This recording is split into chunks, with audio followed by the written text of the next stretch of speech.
葛藤集第63則南道異類南道の十弁家に曰くすべからく異類のうちに向かっていくべし。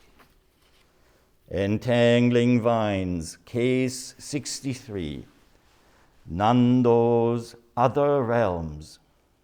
In his 10 admonitions, Nando Genjo says, work actively in the other realms.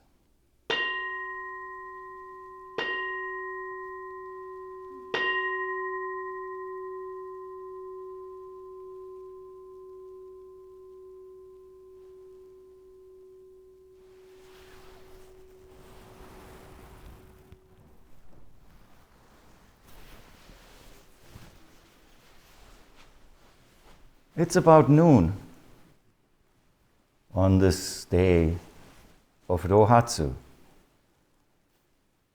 And this clump of earth we are sitting on with a molten center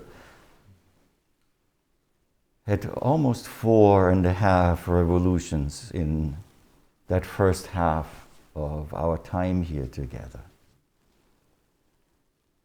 And today we arrive here at time to look at case 63 of the Shumon Kattoshu. And usually I say some things before I go right into the case, but today I will flip it the other way around. Today I will speak to you about the case first and then add to it after we have looked at this case.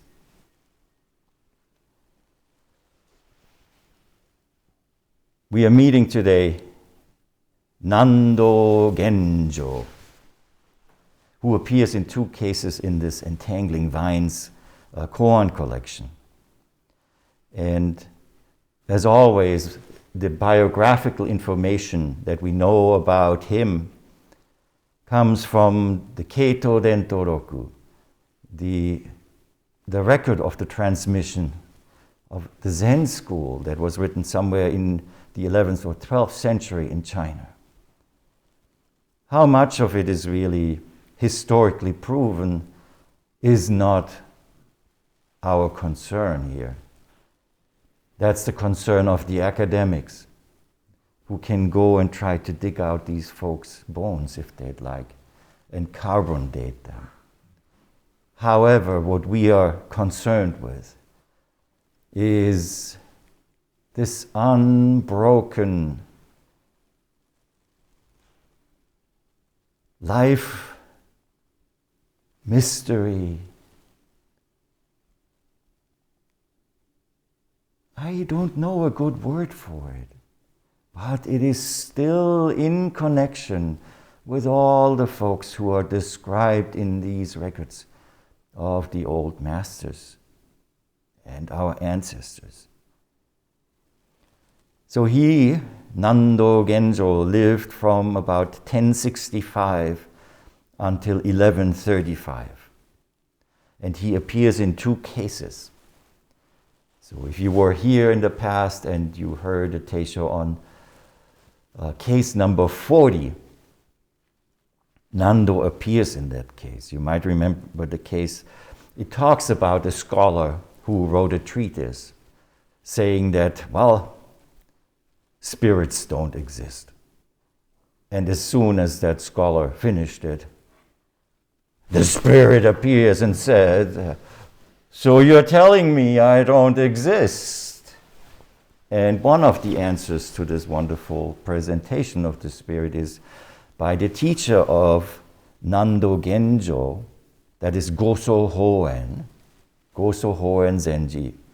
And then a second answer by the disciple of Goso Hoen, Nando Genjo.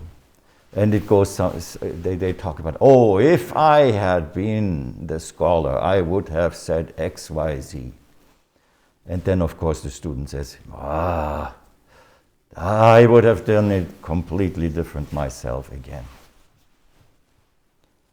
So, He was a native, Nando Genjo, of Yushan in Longzhou, which is in modern Sichuan province.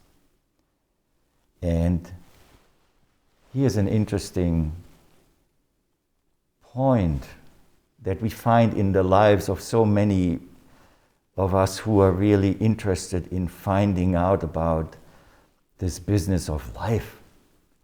And that is at the age of 10. And appreciate this, please. This was in the 11th century. He became gravely ill. Gravely ill. There were no hospitals at that time. There was no amount of medicine and knowledge in the way we know it nowadays. Of course, there was ancient knowledge of the Chinese medicine and of qi and all those kinds of treatments. But this serious illness instilled the wish in this very young man of 10 years. Well, I wouldn't call him a man. Let's call him a boy, 10 years old, to wrestle with that. What does it mean to be alive? And looking around, he saw that at that time, well, they're the Taoists. They try to find out how to live forever. I want to find out how to die and how to live. And who offered that at that time? Well, the Zen school. So his desire led him to enter a temple in Sichuan and receive full ordination in 1088. So he was 23 years old. And before full ordination, of course, there's always a time of being a novice. In our tradition here, before you become fully ordained, the type of monk is called a shami. And then when one becomes fully ordained, then one is a shaman. So he became a shaman in 1088. And after his studying at his ordination temple, he decided to go to the south. He trained under various masters, but finally he ended up with Goso Hoen, Wuzu Fayan. He received the seal of transmission from Goso Hoen and went to Mount Dasui, also in Sichuan, and established the temple Nando, the Southern Hall. Southern Hall. He later served as a priest at a number of important temples. So this is Nando. Not much more is known about him than that. He is not one of the goats, the greatest of all times in Chinese Zen. But he's still in two of these koans here. It speaks about something that he says in his 10 admonitions. Admonitions seem to be something that is fairly common in the Zen context. We just chanted Kozen Daito Kokushi's last admonition. What he told his students before he departed. He said, Angya no Nochi, after this monk has departed on pilgrimage where? Through all the other realm than this human realm. And that is exactly what this koan is talking about. There were a couple of teishos and cases that just came before this case 63. There was case 60 that we heard here a previous session or two ago about Isan Ryu and him being reborn as a water buffalo.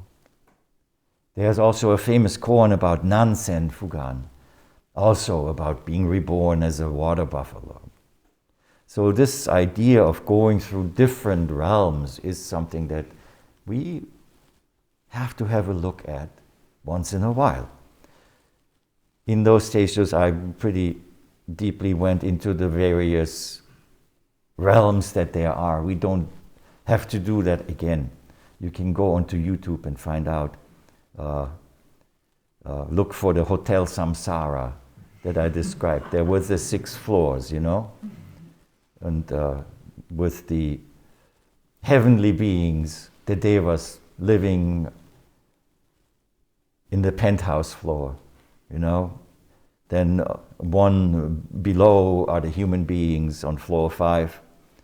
On the 3rd floor, the asuras, the titans, you know, the titans that are like demigods, you know, who get on the elevator sometimes and go up to the penthouse and mess the place up. Then also we know about the animals, and then the hungry ghosts, the pretas with their little tiny mouths that are so small, it's like a pinhole, but they're really, really hungry. And their bellies are big and empty. And then, what is on the bottom?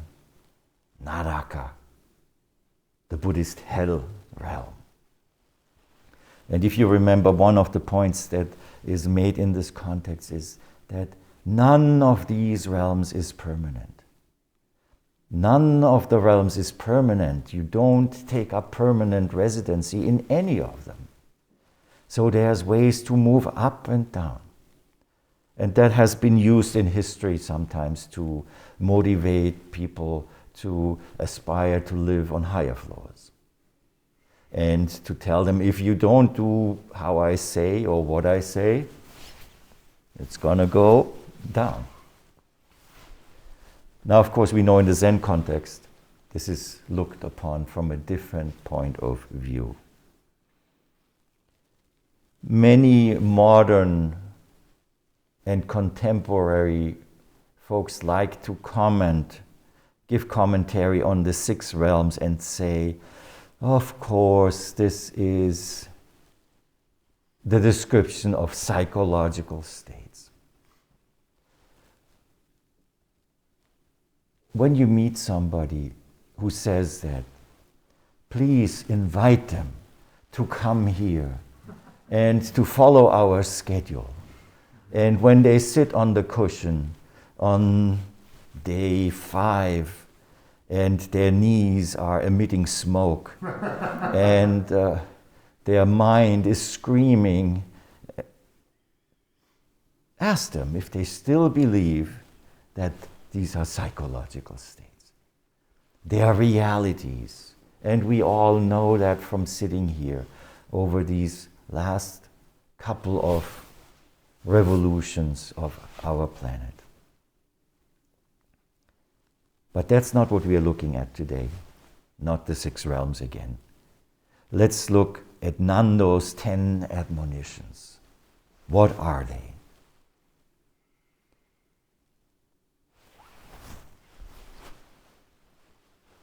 Here's the first one.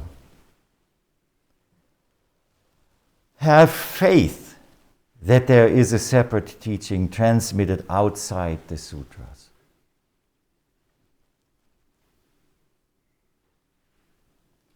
Of course, when we hear that, we remember Bodhidharma with his verse where it says, Kyoge Betsuden, a transmission outside of teachings, a separate transmission, Fudio Moji, not based upon scripture.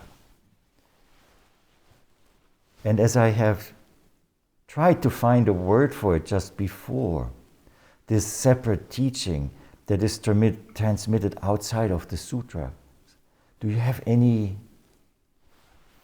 inkling what that could include? What about sitting together for long times and getting tired together in this investigation? A teaching that is transmitted not by talking about it, but by putting on the kesa when the bell rings, by coming to the dining hall when the umpan, the cloud gong sounds, by prostrating when the inkin calls for prostrations. And not just by ourselves, but all together as one body, even though we are distinct. And how do we develop that faith? By exposing ourselves to the practice as we know it. And of course, this is just one way. There are many different ways. None of them is fixed. None of them is worse or better. We just have to find the way that works for us and where we can contribute to that sangha that works together in this separate teaching. The faith in that develops in the same way that we as a child, when we learn how to walk, develop a deep, not only ability, but a faith in that this Mother Earth will keep us on top of it with gravity. We're not just going to fly off randomly, but we know and learn that how this gravity works, how it pulls us to the center, to that home in the middle, the center of gravity. And we learn how to walk. And when we run, we expose ourselves to the ability to very sophisticatedly fall through this space without ending up on the floor. It's not dissimilar to this practice. By immersion in it, by getting up, by stumbling, and learning through that how this teaching that is transmitted outside the sutras works. We learn how to walk with that activity of Dharma. Here's the second one. Gain a clear understanding of this separate transmission. And understanding is such a loaded word. I always remember my first Zen teacher, Genro Seion, telling vividly when he started to study with Joshu Roshi. He would go into Sanzen, into Doksan, and work on the koan, and try this, try that, and nothing worked. And finally, in desperation, he exclaimed, "I don't understand." And Joshu Roshi, of course, picked up his bell and said, "No need understand." Ding-a-ling-a-ling-a-ling-a-ling. So understanding in that sense is very much overrated because it's mostly associated with understanding it here. The understanding that is talked about here is a clarity of the embodiment of the ability to walk with that activity of Dharma. Going back to that image of us learning how to walk and not to fall. And later then taking it for granted. That is just so not because we understand how gravity works. No toddler who runs around, who's delighted of having mastered the ability to use locomotion to follow the mistaken idea of free will wherever they want to go. There's no understanding needed for that either. Danger with it is that we might take it for granted. And that thinking it is granted to us and we forget about the wonder of the process of the acquisition of that ability to walk with the Dharma activity, with gravity, will only become obvious to us when it becomes difficult to walk. When you can't get up from the floor and your legs refuse to keep you upright. I think some of us have that experience when we try to get up from sitting. Then we start to appreciate again what we have learned to embody. And we also learn that this embodiment is conditional on the cooperation of that body. And the older we get, the less able the body is to cooperate. Not that it would be not willing. It is just changing. Gain a clear understanding of this separate transmission means to fully embody the practice as we know it here. When we bring our hands together in Gassho and completely disappear. When we chant, when we make our breath audible and use it to convey calls for help, kanzeon, namubutsu, convey gratitude, convey vows, shujo muen sigan no bono mujin sigan nan oman muryo sigan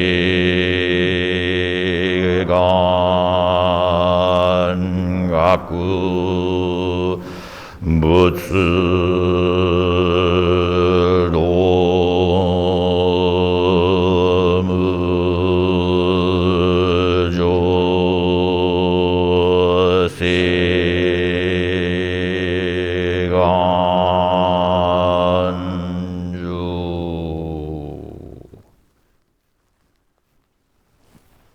This is understanding. This is how we gain the clear understanding of this separate transmission. Number 3, know the unity of the Dharma teachings of the sentient and the Dharma teachings of the non-sentient. Sometimes we don't take the lessons that the insentient beings teach us. We stub our toe somewhere. This stupid thing was in the way and I didn't see it. It's a teaching from an insentient being. And even though we say it every morning in morning service, even to insentient things, again, we forget about it. That these are also members of the Sangha.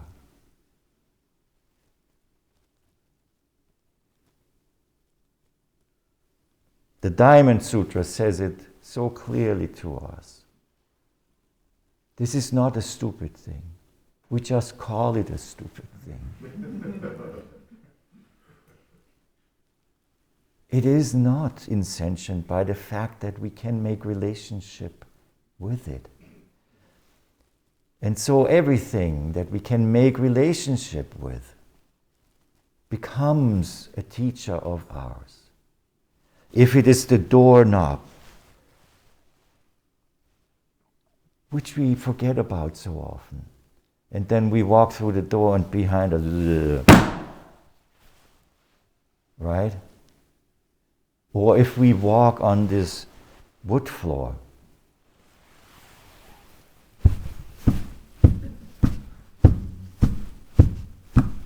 right?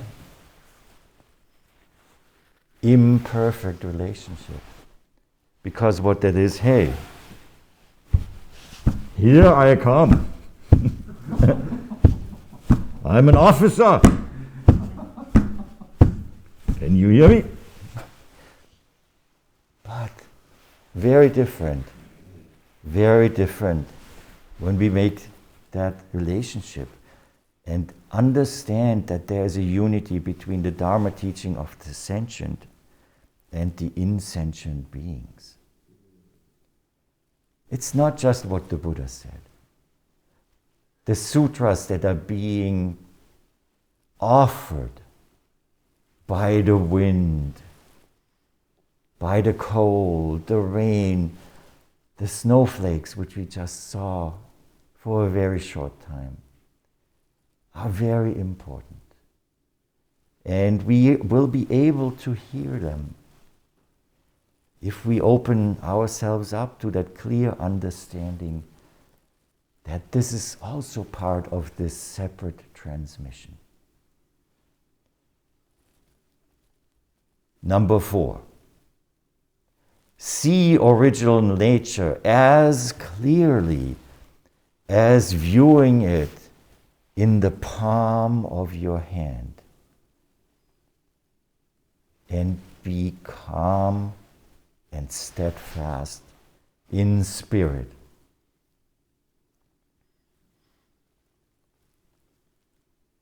So,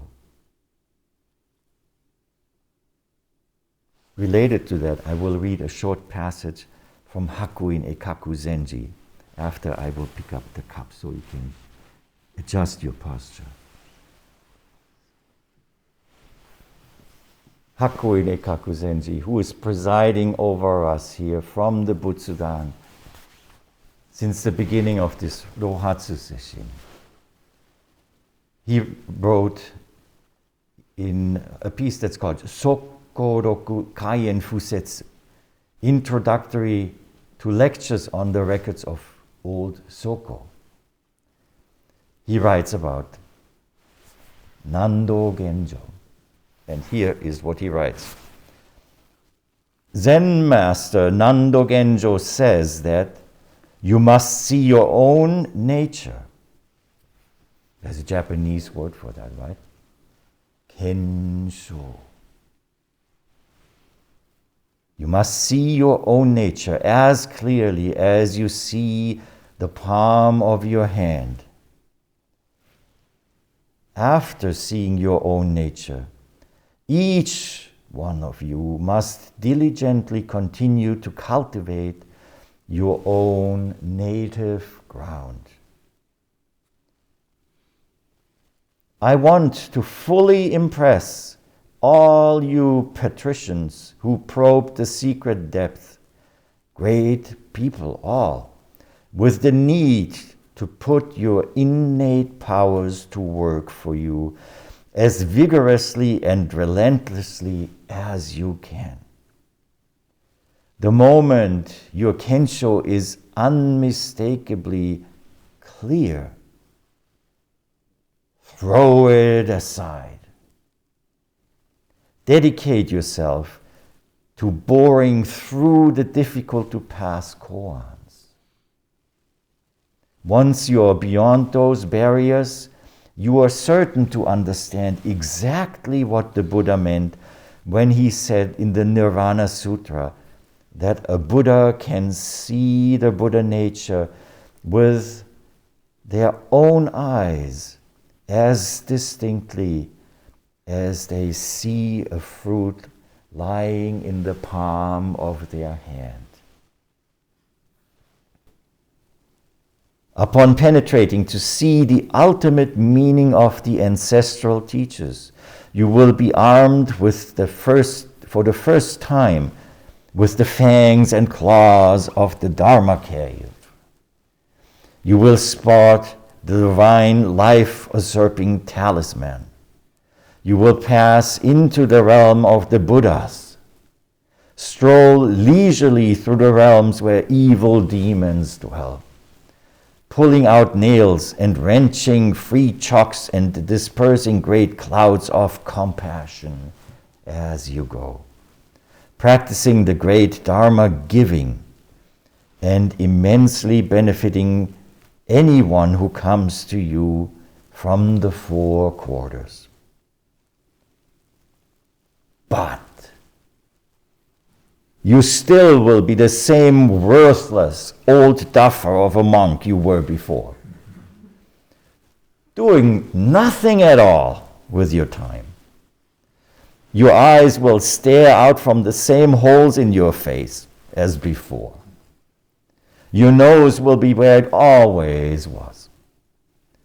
At this point, you will be the genuine article, an authentic descendant of the Buddhas and ancestors, to whom you will have repaid in full that incalculable debt of gratitude we owe them. This is Hakuin. See the original nature as clearly as viewing it in the palm of your hand. Pointing back to the Nirvana Sutra, where Shakyamuni said that about the Buddha being able to see Buddha nature as clearly as a fruit in the palm of one's hand.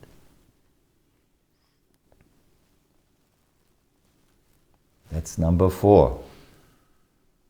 Here's number 5. Possess the discerning eye of the Dharma. Discerning, again, has nothing to do with being able to analyze.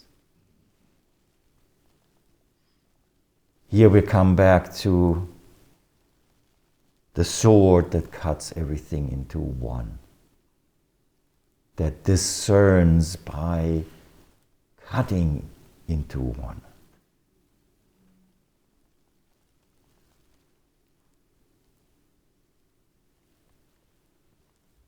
Number 6, leave no traces. Be like a bird flying through the air. A wonderful teaching. You might notice when you do Zazen here that you cross the traces of prior selves, of prior times, of someone who called themselves the same name as you call yourselves now. Traces, sometimes deep, sometimes beautiful chords of music that still resonate, sometimes deep wounds that are just crusted over. All of those would not be there if they were not left. It's a question of ethical behavior. How can we live in this world with our fellow human beings, with the insentient beings, without leaving these self-centered traces that are injurious and that create upheaval and difficulties for everyone, everywhere. Again here, like a bird flying through the air. Birds are not born flying. They sit in the nest, little naked, ugly things, not even their eyes are open. If they hadn't parents that would go out and support them, they would never grow up. We human beings are even worse. It's hard enough for a bird to peck its way out of a shell. Being born a human birth is auspicious, but the very act itself also quite traumatic. And then here in the Western Hemisphere, what happens once you're born?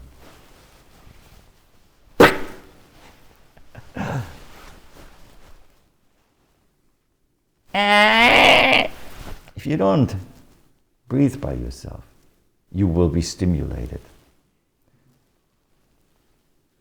So, even birds learn how to fly. The same thing here as we had in the previous clear understanding of this separate transmission. So leaving no traces is really important. Traces, who wants to leave traces? Who needs to hear all the time, am I still here, am I still here, am I still here? Some sense of I am, some sense of identity, some sense of needing to keep it. It's like an entropy, An entropy like a little spinning wheel that always needs a little more energy so it can continue to spin, because that's what it does. Now, of course, there's nothing wrong with that. It's a natural thing too. But it doesn't belong everywhere. Having a self that is an I am self is very important. Otherwise, we could not function in society. But what we have to learn is, I've lately become thinking about it like we have to become a pharmacist for this I am self that just dispenses the amount of it in this world that has a positive effect to the overall well-being of this whole system of the world.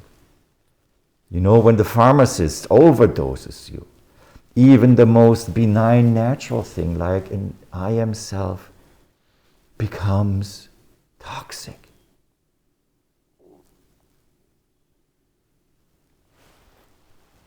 So that was number 6. Number 7, be proficient in both doctrine and practice. Doctrine and practice.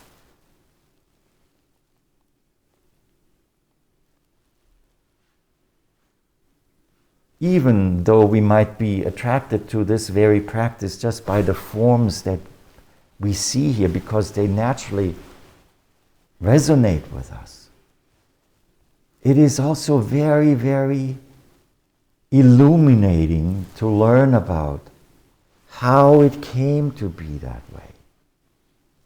Why do we always pick up the first bowl with both hands when we eat? Oh, it's a stupid rule. Or I'll just do it because everybody does it. But once you know, why is it that way? Because it is the Buddha's bowl. The Buddha's alms bowl, which we heard about in the opening of the Diamond Sutra.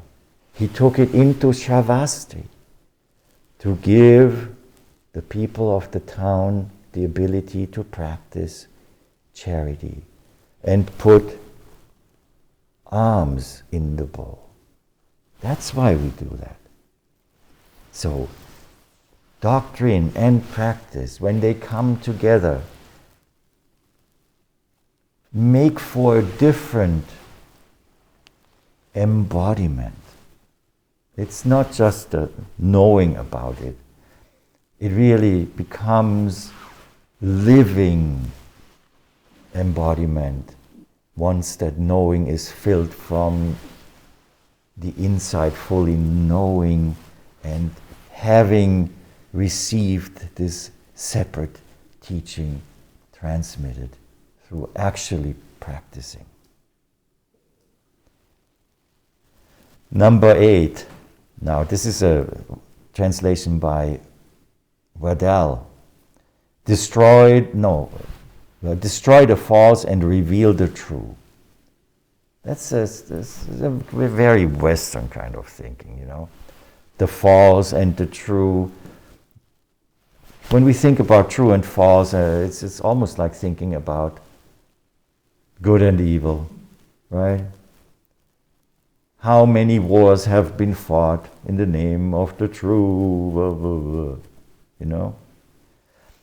I would choose different words in the translation, or make sure to understand that the false itself is still real because it is there.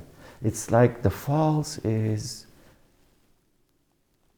the idea of the world as a collection of separate things. Duality, dualistic thinking.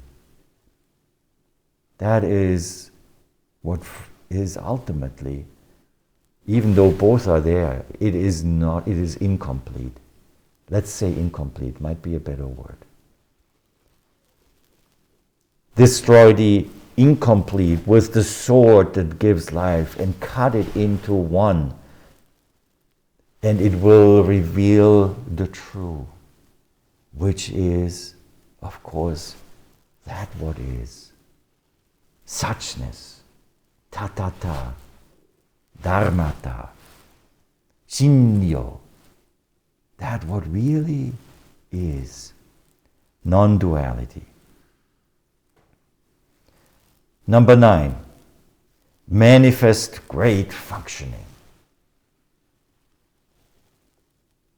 Yeah, what does that mean?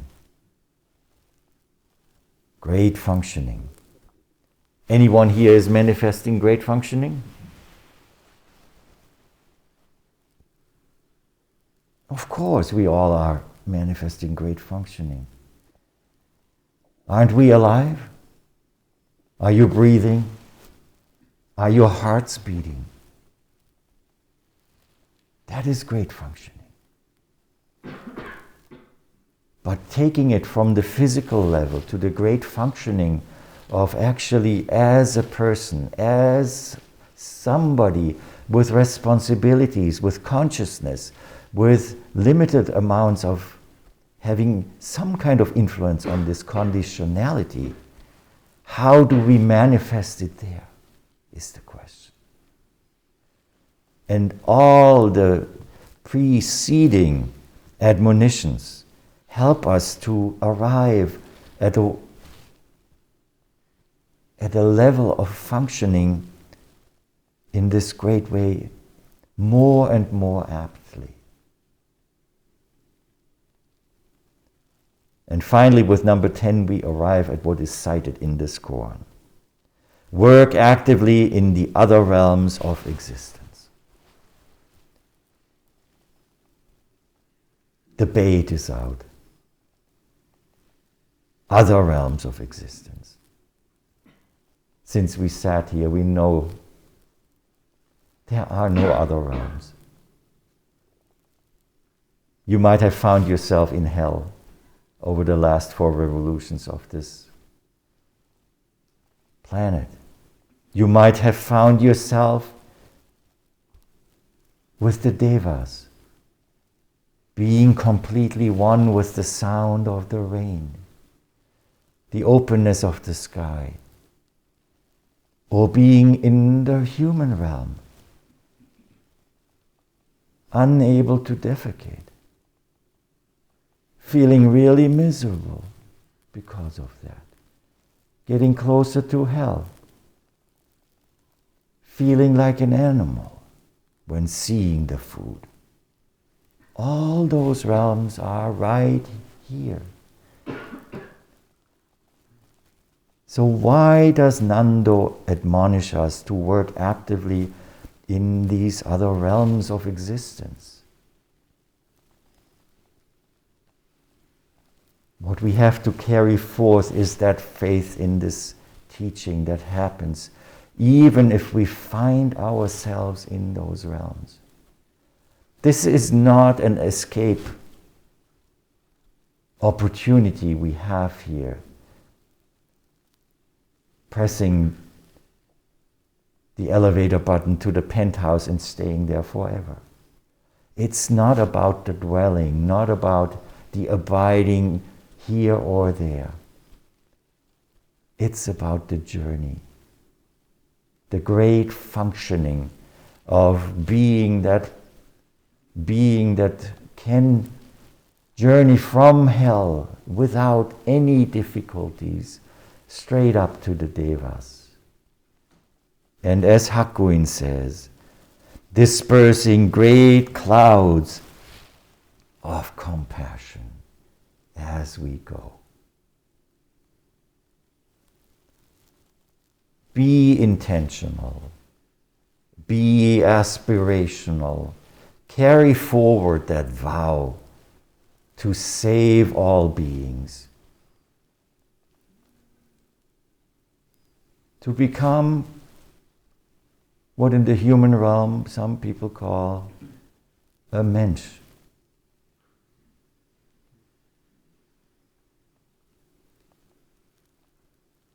That is working actively in wherever we find ourselves within these realms.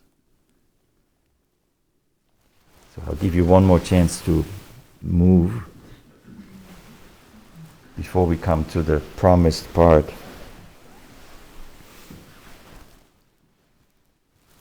So here I sit in the first Rohatsu,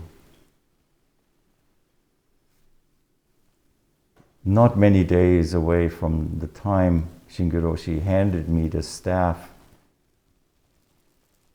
of the abbotship, leaning it in the tokonoma, in the meeting room, next to the calligraphy, Shobo Kuju, let true Dharma continue.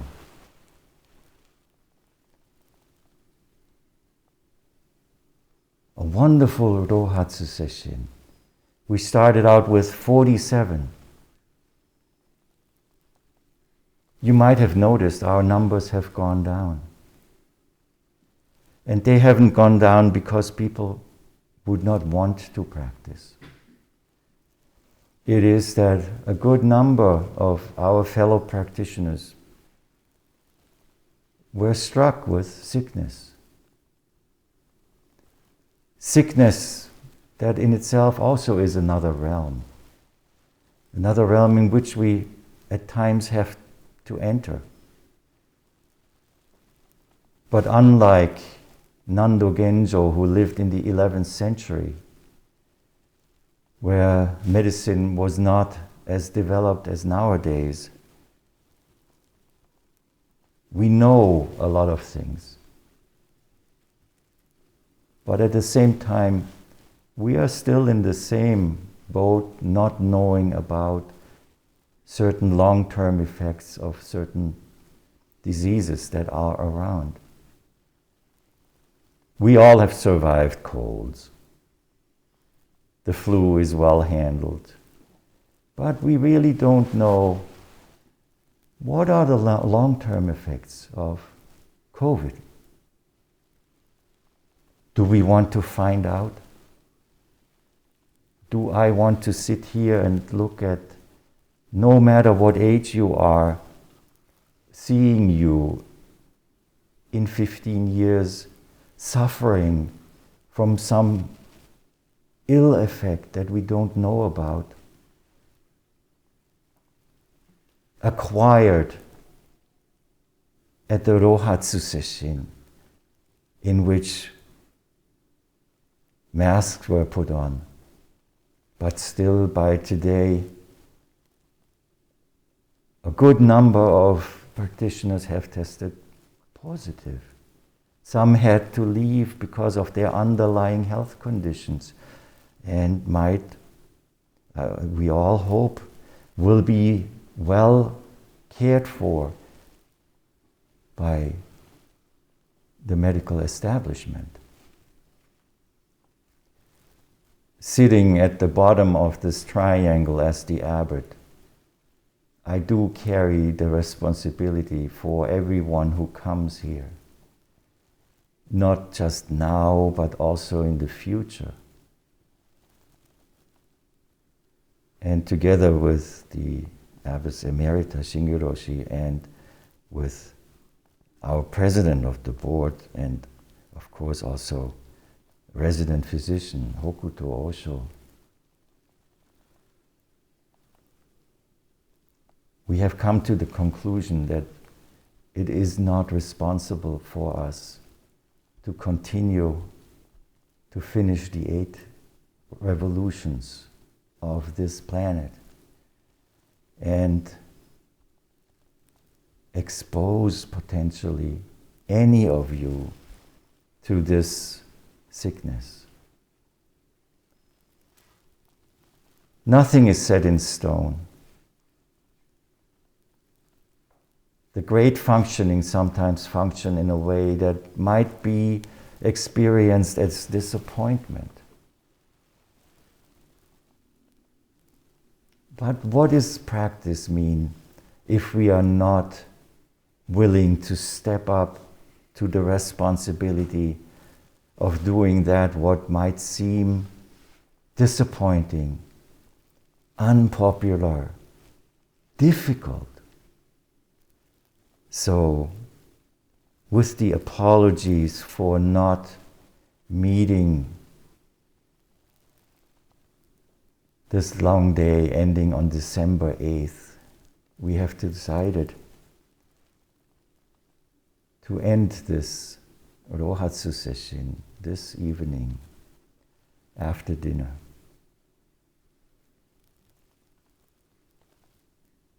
I'm really sorry that folks got sick here. I hope they all will be well. I have faith that you have been exposed to the transmission of this practice. And that's what we want you to be exposed to, not the transmission of sickness. You can write to me with complaint letters. I will read them and I will write back to you.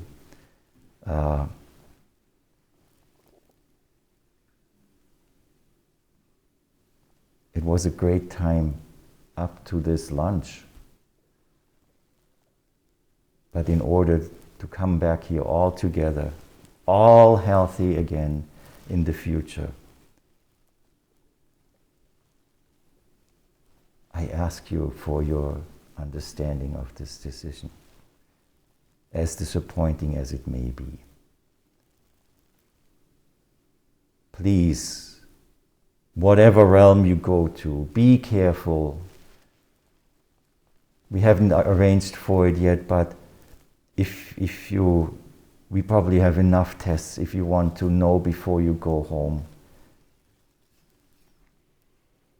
If you want to test, we could arrange for that, I'm pretty sure. And if not, but be careful. Be careful.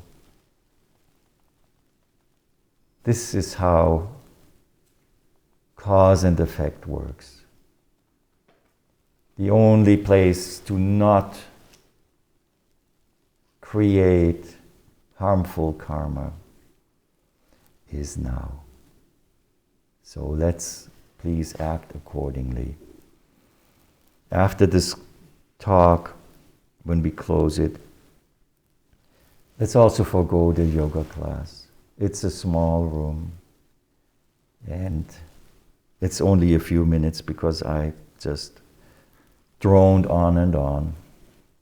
So let's just have a nice kinhin, return to the Zendo, have our yakuseki together, and really take the meaning of yakuseki, of medicine stone, to heart, that this is the medicine we need to have the energy to return to the world well and healthy.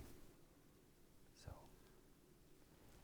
please take good care of yourselves And there will be Sesshin here. And we hope that health will return to all affected.